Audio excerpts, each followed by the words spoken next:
C'est probablement le comité de concertation le plus court de l'histoire des comités de concertation. Une demi-heure de réunion seulement, pas de conférence de presse. Une demi-heure, c'était suffisant pour confirmer qu'à partir de lundi, le port du masque ne sera plus obligatoire dans les transports en commun. Bon, nous sommes entre Bruxellois sur BX1, on peut se l'avouer, le port du masque n'était pas vraiment optimal depuis quelques semaines déjà. De nombreux voyageurs, jeunes ou moins jeunes, avaient pris de l'avance sur la décision du comité de concertation.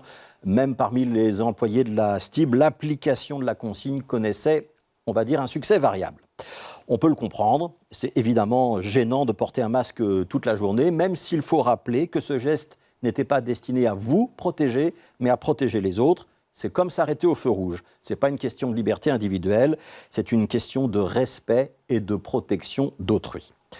Cette opposition entre la liberté individuelle et une mesure collective a suscité d'énormes crispations ces 2 dernières années.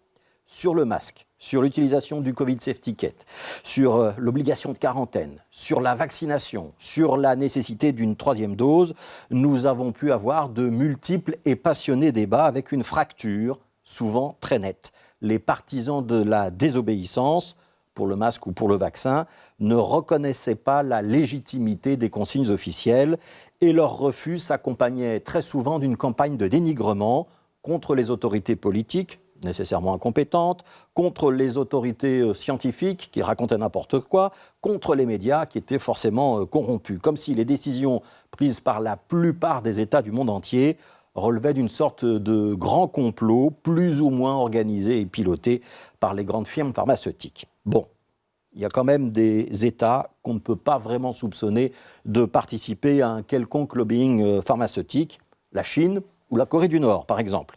Eh bien, la pandémie, elle est désormais bien présente en Corée du Nord, pays qui a refusé catégoriquement la vaccination et qui est donc en train de confiner sa population et de fermer ses frontières à quadruple tour. Ça n'empêche pas, effectivement, de se dire qu'il y a peut-être eu des erreurs, des décisions anxiogènes ou excessives dans la manière dont nous avons géré cette pandémie chez nous.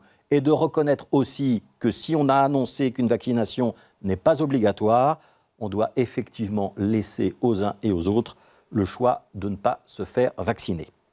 En revanche, se dire que tout était inventé de toutes pièces, ou que le vaccin était plus destructeur que protecteur, ça, c'était de vraies dérives. Et ces idées, elles ont malheureusement traversé une bonne partie de la société belge.